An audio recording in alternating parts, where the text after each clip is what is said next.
Hello and welcome to this podcast from the Centre for Geopolitics, in which we discuss geopolitical issues in historical context with Suzanne, Raine and Ansari.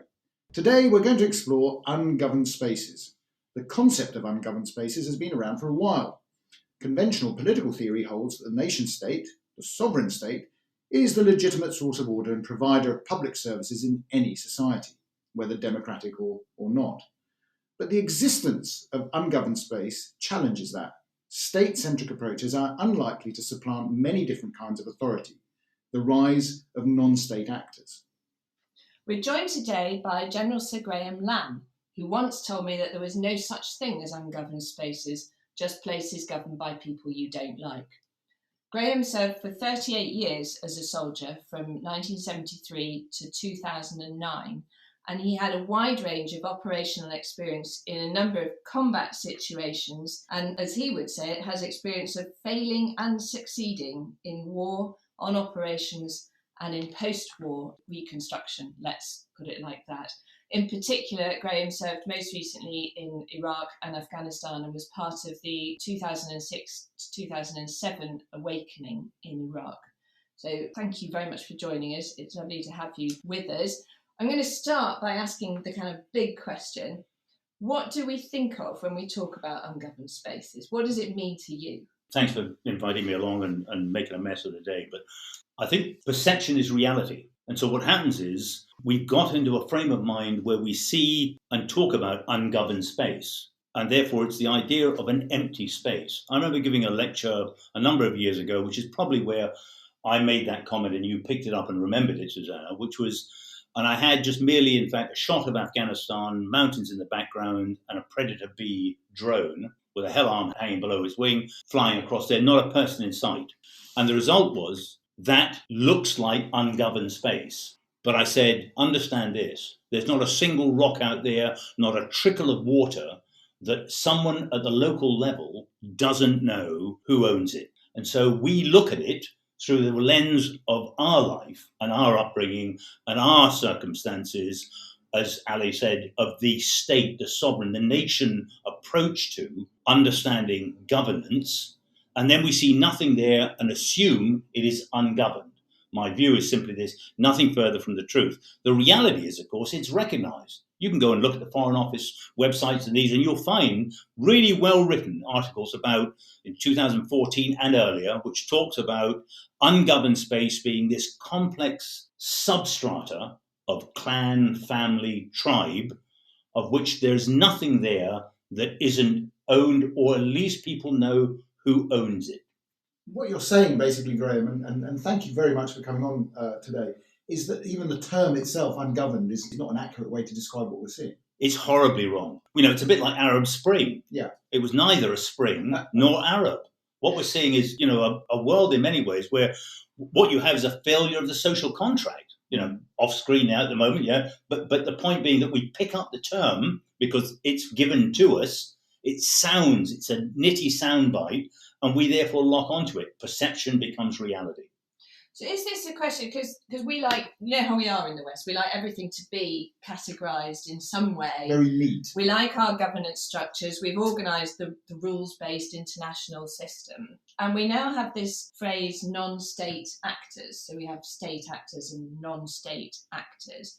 Is that kind of what we're talking about here? Do we have to accept that there are a group of actors in the world who aren't states, like we would want them to be, and they're never going to be states, and therefore the kind of state system isn't quite right? I go further than that. I would think that, you know, 1648 and the Treaty of Westphalia, the Pact of Westphalia, whatever you want to call it, you know, bangs in and turns around and says, we need to get some control over chaos in Europe. Good call. And we have then sovereignty and the nation state being almost, you know, part of our operating structure. Oh, it's a very Western view.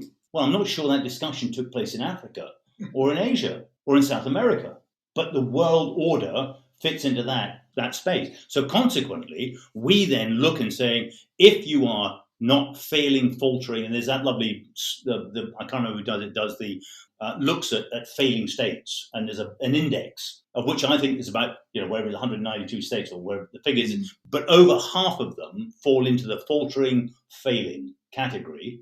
So you think, actually, the world's not in great shape right now. But those then somehow need to pull themselves up to fit into the absolute top of the pile, which is like Finland, which then turns around and says, this is proper governance, and everything will be sweetness and light. Well, I think that's a load of bollocks. I mean, point to make. I mean, a couple of points you raised there, which I think is very, very interesting. One is our whole understanding, of course, of the Peace of Westphalia. In a sense, the abridgment of our own history. So the way in which we've come to understand the notion of the sovereign state. I mean, it's quite interesting, the work that we do really historically is to show that actually our understanding or the inheritance we have of what we consider to be the sovereign state is actually quite a simplistic reading of what happens in 17th century Europe. So that's one thing. The other thing, of course, is this growth of, I suppose, international law, which sets out the boundaries of the sort of these sort of what is considered governed spaces. But of course, that's drawn very much from a European, even a Western experience, which, as you said, basically is never done in consultation with obviously anyone else, outside the sort of European sphere. So it tends to try and, it's like Suzanne, we were saying earlier, in the sense of trying to squeeze in rather sort of awkward situations into these neat categories that simply don't work. Yeah, and I go further than that. Yeah. I'm trying to say that one of the reflections of COVID has been, I've just been listening. I've been in my own echo chamber without any input. Now, that's why these podcasts are really clever, because they absolutely are beginning to break through our own echo chambers. But the Westphalian Pact is an echo chamber. I remember William Hague very, very smartly, when we were talking about China, turning around and saying, we can't solve the world's problems without China, but China will never play by our rules. Yeah. And so you think, whoa, let's now let's disassemble and unpick that. And you think it's a really insightful view as to, in fact, how we are being challenged, contested, undone, whatever the case may be. Our order, as we see it, is our order. It's not the tribal or the clan or even the likes of China or other states. So we talk about non-state and non-state actors. My view is that we need to recognize that as many states are involved in challenging our model of world order as not. And that brings in a whole nother dimension to this, which is there are elements, obviously. When we started off talking about ungoverned space, where we're talking about geography, and you always think of somewhere kind of hot and dusty, and the terrain's a bit inhospitable. So it's difficult to go there. It's difficult to move without being in some way confined by people who don't like you very much. But then there's these kind of, the internet is potentially an ungoverned space. The global finance system is kind of governed. That's an excellent point. So we've got physical ungoverned space, but I then presume, Graeme, that you're going to say we've got a huge amount of virtual ungoverned space. I think it's more than that. You said that in these empty spaces, people who don't like us. Actually, the truth is we don't understand them. Take the Tuareg in Mali, 7 tribes. Do we understand the underlying reasons, the culture, the history? People learn languages now. Actually, these computers will nail language really, really quickly. To me, what's really important as an old soldier, and I found it time and time again, I literally struggle with English, as you can probably recognize from this podcast. But the reality is that I don't speak any languages because I'm just useless at trying to speak languages. What I try and do is understand cultures, understand people, understand behavior, understand their history, understand all these things. And we don't. And as a result, therefore, you turn around and say, well, we talk about Al-Shabaab or Boko Haram as being, in fact, this violent whatever. And we say, do we really understand in Nigeria what has become the new farming space against the old grazing rights?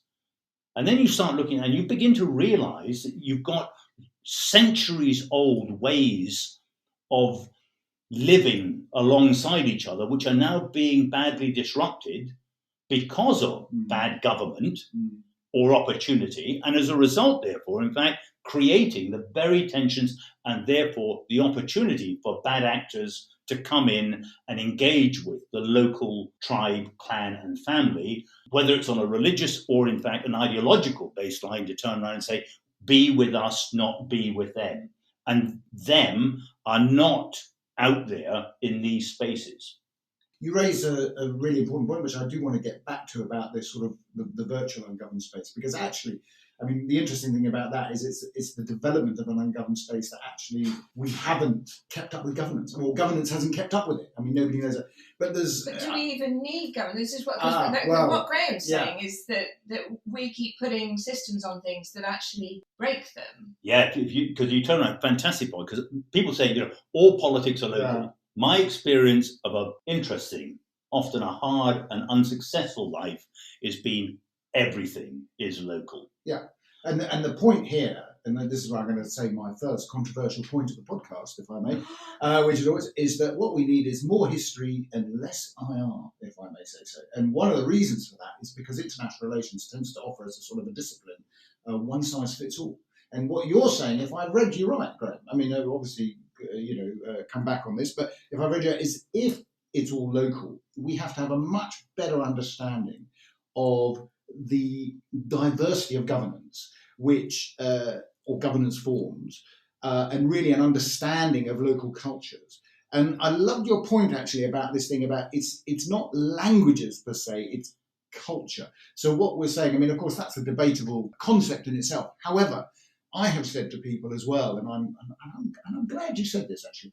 I have said to people as well, there's not much point learning a language. I mean, what you need to learn a language to understand the way people think and how they approach. Correct. Yeah. Because well, I'm glad and as a soldier, so I agree entirely with what you're saying there, Ali. I left school at 17, so I've no formal education, so other than life as it stands. But the point being that in many ways, people out there are the part we keep on missing. Mm. We keep on applying a structure which we understand and then read it into. That's right. Yeah. And if you turn around and say, so I can communicate with an insurgent by sitting opposite him, mm-hmm. armed to the teeth, he's armed to the teeth, safety catch off, having a conversation, and no one is going to drop a bottle or do something that's going to have everybody going to guns. I can communicate with that same individual by dropping a JDAM 2,000-pound bomb on one of his facilities. Right.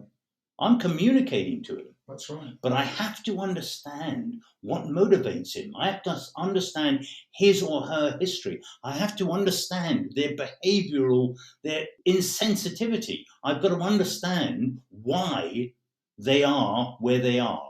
And that, I think it was Wellington who said, everything about life and everything about battle is understanding, looking from the other side of the hill. That's right. So get on the other side of the hill and look back at yourself. And it's such, and it almost, you get this massive sort of relief as you suddenly realize, my goodness, I look complete fool. Mm. Would I fight me? And the answer is yes, I would. So are we surprised, therefore they're fighting us? So you have to have that conversation, but you have to understand. And that's not just language. I'm not decrying the importance of language.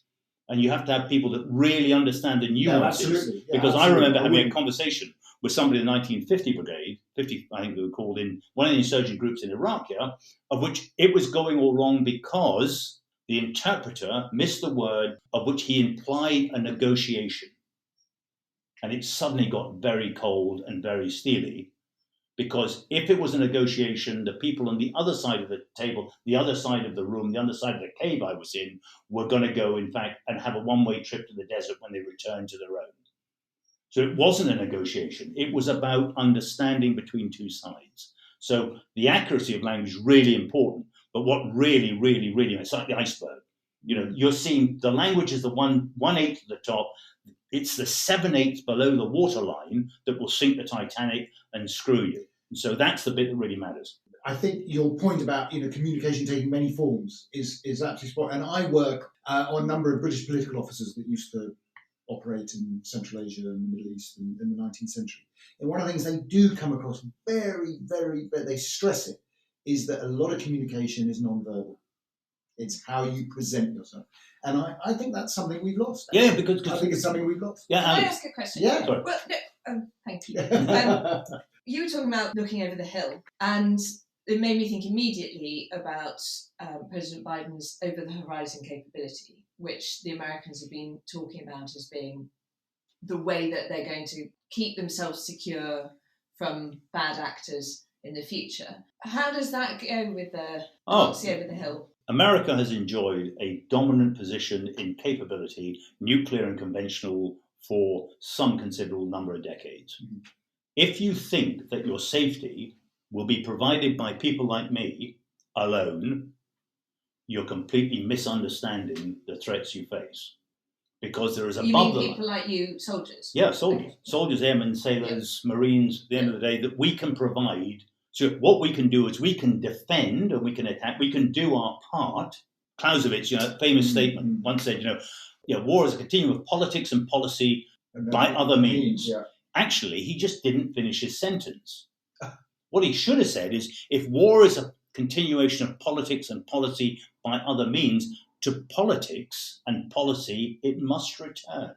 So the soldier only ever fits into a higher political architecture, a structure that in fact means that before he goes to war, when he's at war, and when when you're trying to do the post-stabilization, it is all about what the end state, what the political realities will be.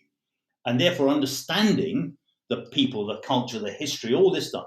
Britain, we went first Afghan war, badly. Second Afghan war, badly. Yeah?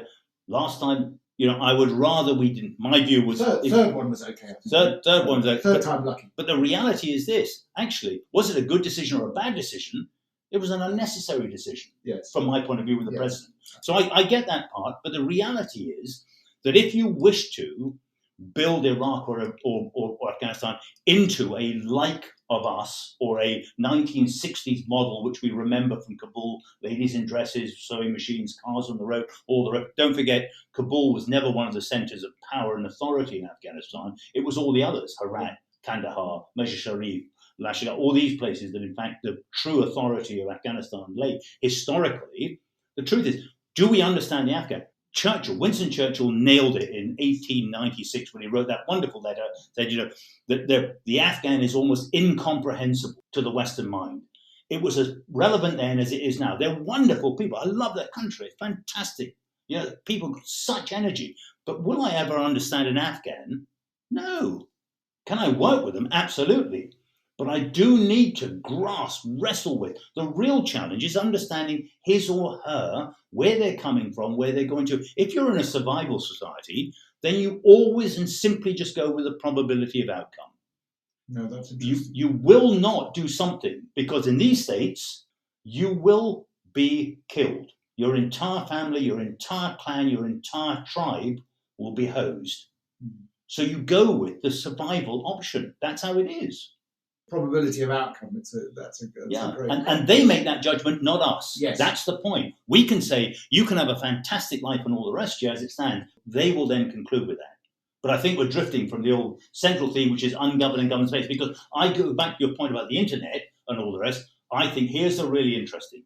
We're fixated because that's the way we tend to think about, let's look at ungoverned spaces, these empty spaces in Somalia, in Mali, wherever it may be in the world, as in Afghanistan and the like, as being where the principal problem will arise.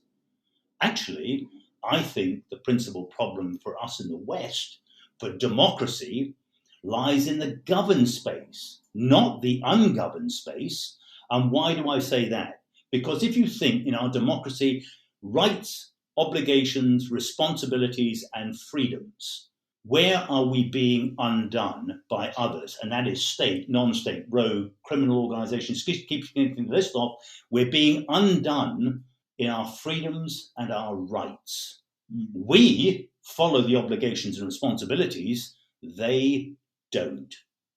Well, they don't feel they have to anyway. Either they don't have to, or they just blind them. But let me sort of push you a little bit here. I mean, do you think, historically speaking, you have these sort of governed and ungoverned spaces, and do you think in some ways the ungoverned spaces are that area of conflict or confrontation or whatever, or encounter, let's say, between these two different types of governed spaces? Yeah, no, you're absolutely right. It's the seams. If you look at, because I do work with cyber and all the rest of and it's the seams. You turn and say, well, we had defences up.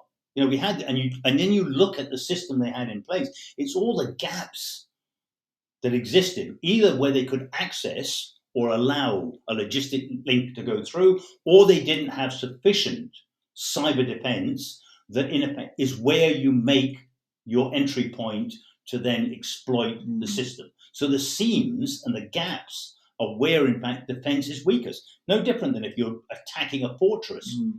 Go through the gate. Just knock the gate down, to work out how to do the gate. Going through 18 feet of solid rock is going to take you a while. The gate's going to be easier. So in truth, you're looking for these gaps and seams. And exactly the same. In this governed space, I think in many ways, this is the space where we're being undone. It's that lovely line. You take the writer, philosopher, and general, Sun Tzu. Yeah. Wicked old general, thoughtful bloke. But he once said, if one party is at war with another and the other party does not realize it is at war, the party who knows it's at war almost always has the advantage and usually wins. Now you think, well, that's a bit like one of the other statements, water will flow to the low ground. And you give it the old, no, Sherlock, as it stands. But the reality here is we have to then go back to the language, our own language, and say, how is it possible in our current thinking not to recognize that you were at war? We know what war looks like. And so you suddenly have to now rethink. And so it requires deep, reflective consideration of, if one party is at war and the other party doesn't realize it's at war, so what's that going to look like? Well, it's not going to look like war as we know it, because otherwise you'd know you're at war. Trains, planes, and automobiles, bombers, all the stuff that goes with what we classically see as a force-on-force enterprise. What is undoing us today, in my personal view, is force on will.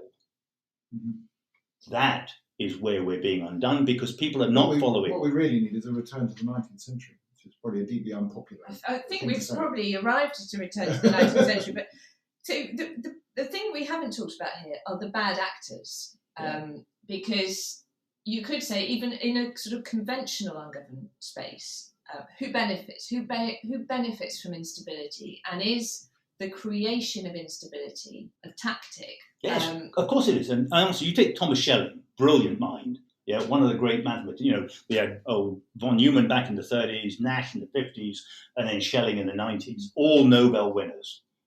Yeah, I remember reading one of his books, and he talks about dynamic instability, and not the management of risk, but the manipulation of risk. And so you have dynamic instability as something you create. Now, COVID and the current circumstances has given us persistent uncertainty. And people, businesses, everyone is struggling because we're looking for form, we're looking for structure, we're looking for the ability to be able to then govern that. And the truth of the matter is we're in persistent uncertainty. We're moving, having worked through COVID, we're now trying to work out how to work with COVID or the world. And actually, in fact, one of the sort of, just take a simple thought, and it's really important, because it's this idea of academia is more about not being able to recite what somebody else has written, but to reflect on your own personal understanding of that, having looked at a number of senses, to then make sense of it. So the world that was 2 years, 3 years ago was simply, we would talk about a work-life balance. If I'm not mistaken, today we're in a life-work balance. That simple reversal of work and lifestyle makes a significant difference to the rest of this decade of how we work. And so the truth of the matter is, we just don't think about things enough. We don't reflect, not from a point that he said this or she said that, or here's a wonderful being able to, I could recite huge, great tracts of Shakespeare because that was my punishment at school, because I was dyslexic, so considered to be simply dumb. And this podcast is probably just reinforcing that to all the listeners as being an absolute truth. But the reality is that part really, really mattered. So this idea of reflecting, of the idea of truly yourself as an individual, thinking about what you've just heard from a professor or what you've read in a book and saying, what do I think? And that's why we take too easily, because we're too damn busy. We're rushing around from here to there. We're doing, was that lovely line from, again, my old friend Sun Tzu, tactics without strategy is the noise before defeat. We're into this idea of confusing activity with progress. One of the wonderful things about COVID, and most of it was not wonderful, it was really tragic for so many people individually as a family, or in fact businesses or nations, and the loss of opportunity that is there. But one of it was it gave us time. And most people didn't take that time to think and reflect. And the truth of the matter is that's why these podcasts and these likes of allow people to sit back and think, well, I completely disagree with Graeme. He's talking a complete load of bollocks. But he has to, or she has to turn around and justify to themselves, who judges you? You do, as to whether this makes sense, and or take the time to listen to Suzanne and Ali, who understand what they're talking about, and think that's really thoughtful, and then confirm and come to your own conclusions. That's the bit that really, really matters, not being able to recite or write huge, great tracts of, in fact, other people's thoughts. They add to. There's a most wonderful line, my favourite all-time line in poetry, from Ulysses, which simply says, I am a part of all that I have met. That'd be a separate podcast, I think, though. That That would be a separate podcast. Your point about the needing to think things through and having that is also extremely important. And let's hope, actually, in some ways, if something good comes out of this, that there has been a time to sit down and sort of reflect a little bit more. Because, one of the differences I think we have with our accelerated march towards progress, in inverted commas, I should say, is that nobody actually stops to think about what the hell we're doing in some ways, or where we're going. And I think in some ways what you're describing here is where reality sort of bites, and you suddenly confront this thing where it just simply doesn't work. Some of these ideas put into practice simply don't work. I mean, or they're difficult. Or they're difficult. They're just difficult. Yeah. And the truth of the matter is, these are true. Life is truly a wicked problem. Yeah. You just got to wrestle with it from birth through to when I faceplant. I can remember our Prime Minister, actually, Boris Johnson, giving a speech at the Foreign Office a couple of years ago. And he talked, you made me think about it, General. He talked about the wildest and most ungoverned space of all, the human heart, which is kind of, I don't know whether that's a quote from something, it probably is, I don't know what it's from, but that's obviously what you were talking about. So this has been a really interesting conversation, because we started off with quite fact-based, state-based, geographically based geopolitical conversation, and we've ended up with the human heart, the wildest and most ungoverned space of all. Are we concluding really that sort of proliferation of ungoverned spaces and people wanting to do things differently, which, as you said, has always been there, needs to be much more something that is factored into the next decade of foreign policy making and strategic thinking? And I mean, I'm thinking, Ali, we're running out of time now, but obviously your studies of the Iranian system, which is essentially a resistance mentality which seeks to subvert rather than. Sorry, I'm massively. You may disagree. Well, I mean, one of the things. I mean, let me come, because you brought in Iran, and I always used to argue with people. So I'd be interested in your views here, Graeme. Actually, so this had to do with Iraq, and we used to talk about Iraq and what the Iranians were doing in Iraq. I always used to say to colleagues here, I said, the problem with you guys is you're thinking in the wrong way. I said, you're coming in here to establish order, but the Iranians thrive in chaos, and therefore they're not interested in the order that you want to impose. They're actually doing rather well. And of course, it comes to your point.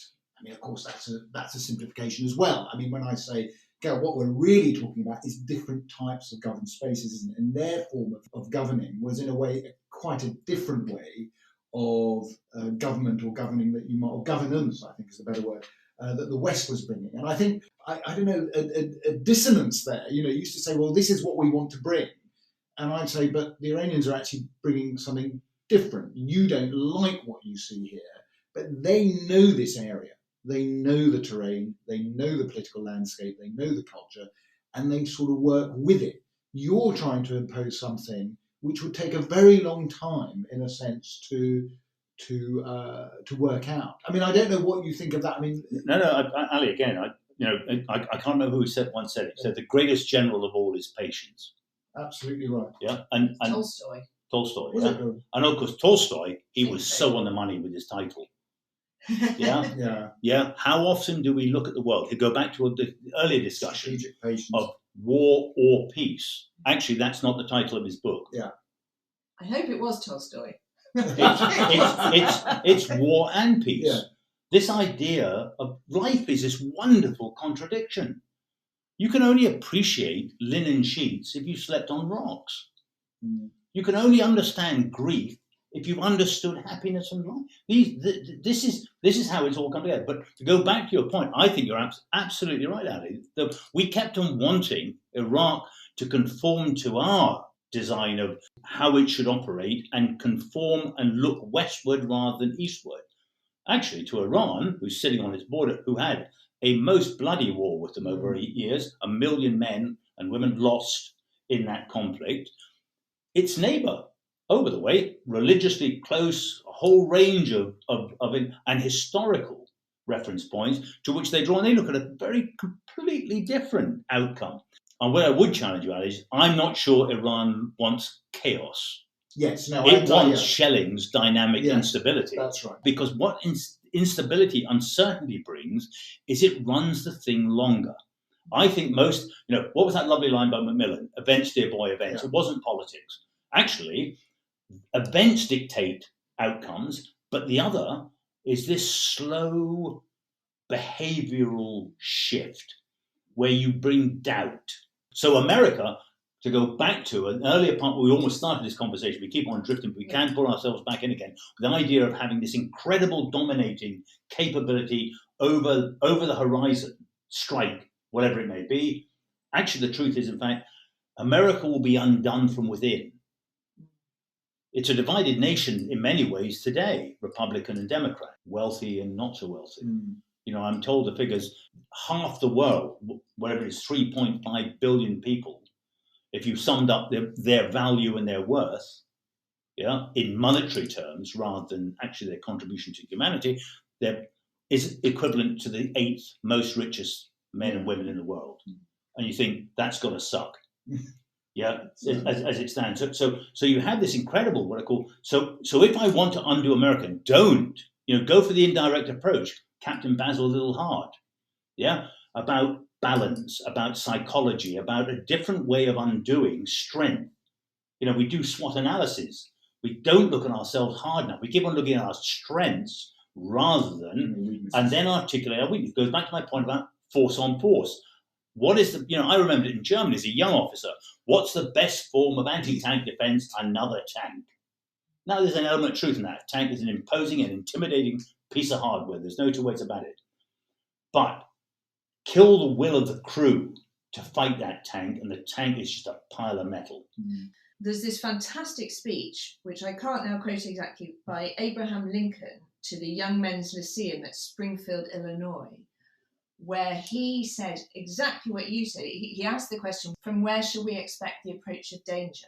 And he made the geographical point. He said, it is exceptionally unlikely that America, this great landmass surrounded by oceans, is going to be invaded from overseas. But the threat from within, the threat to our democracy from within, is where we need to focus. Yeah, and you take it Gettysburg speak, that this nation, absolutely, he turns around right at the end, then says it's us. It's not about this external. So the external forces will bring in doubt. One of the great strengths of our democracy is this wonderful feeling of freedom and rights. We thrive on it. We believe in it. But what we then allow it to do is begin to then take an energy of its own where you have, if you take your nation, society, and individual, and increasingly what we do is we turn it on its head, where the individual, society, and the nation then become reversed. And the individual takes a dominating position. Well, democracy is all about the idea of accepting the collective view rather than saying, I have a point of view. I will continue within the arrangements that are to voice my opinion, rather than saying, this is wrong, I disagree. At that point in time, you're now challenging democracy, the very freedoms and rights that we have defended. Me as a soldier spent my entire life, maybe misguidedly, whatever you fancy, but the truth of the matter is, for me, it mattered. I was defending and looking to do something that was bigger than self, and it was genuinely about trying to challenge what I saw as bad and evil actors. So I like the Prime Minister's comment when he talks about the heart, because invariably, these are the things on which decisions and change and challenge and contested views occur. I was just going to say, I entirely agree with you in terms of the language of chaos, of course. I mean, that's also one of the things that we're guilty of, in the sense that, when we try and make comments, of course, we tend to abbreviate or abridge what we want to say. And I think your point was absolutely spot on about that. It's a different form of really governance. But to bring us back, in a sense, also to this relationship between the governed and ungoverned spaces, or the different types of governance, as you were bringing out, is your sort of argument in that sense that we focus too much on what we term ungoverned spaces? Obviously, we don't mean it in that sense, and really we should be looking, I suppose, in tandem to those governed spaces that are antithetical, in a sense, to our own values, in conjunction with the sort of the no man's land in the middle, if I can put it that way. No, interesting, Ali. I would say it's not the ones that don't conform to us. Yeah. Actually, the governed space I am most worried about is our own. Yeah. Without any question of doubt. Okay. There is no law in Britain against subversion. It has to be a criminal act for it then to be denied. Otherwise, you can use the press, social media. You can use and by the way, go back. You look at, I think it was Ivanov in 2005. Said, so the Russian defense minister, we are in an undeclared war. You look at Gerasimov in about 2016 or 2014, when he turns around and says that information is 4 times more useful, has a greater effect than military capability, that the military are subordinate to this space. And by the way, if I was on the other side, I'd be doing absolutely this. That's my point. I would be creating doubt in our democracy, doubt in our freedoms, doubt in fact, what I call in our sort of benefits of a better society. Few refugees break from wherever desperate circumstances they are and run to Russia or to China. They'll go to Norway, they'll go to Sweden, they'll come to France, they'll come to Britain. They'll go to America if they could. But are you saying then that, in a sense, this virtual ungoverned space, this sort of information world, that is being used by state actors of one sort or another to basically sow the sort of doubt, uncertainty, whatever that's absolutely. Yeah. Now you take terrorists, for instance. I remember I used to watch, in cases against Provisional IRA Northern Ireland, going back to the good old days, where the questions that were presented by the lawyer was not about defending his client. It was actually trying to find the source of intelligence. So it was all about trying to understand, when did the security forces know that this event was about to happen, because that told the opposition, the provisionals, at what point in time, who knew and where they knew, and to be able to therefore narrow down their own target as to who the informant was, or how the information got, where there's a technical means rather than a human means as it comes through. So you have this, what I call this constant attack. So it's not just nation states. For Russia, it must be. I understand it. In many ways, I always thought 1989. War went down. 1992, Warsaw Pact disbands. At that point in time, we sort of lent into Russia, the Soviet Union, as it began to unravel. We should have been so much more like 1945 than we were in 1918. Yeah. And so if I was President Putin, I would feel aggrieved. And by the way, how did Britain, a tiny little nation with what at that point in time probably 42 million people, how do we build an empire? Divide and rule. And so the truth of the matter is, whether you want to divide NATO, whether you want to divide the allies and the alliances of the American and Europe, or whether you just want to divide Europe, the truth of the matter is, these are tools you want, because these are the scenes. Now, at the same time, criminal organizations, small groups, terrorists, everyone who can, including the cybermen, will move into those spaces because it's opportunity. And for many, it's about money. For others, it's about actually driving an ideology they believe in. I get that. But the truth of the matter is, it absolutely bruises and damages us and the coherence and the centricity of, in fact, what I call what we as a nation stand for and stand by. Thank you, Graham. We're going to have to end there because we're out of time, but that was fantastic, and you've given us a huge amount to think about. Absolutely. And we may have to do part 2. Part 3 and 4. With a drink. Thank you very much. Thank you. Lovely.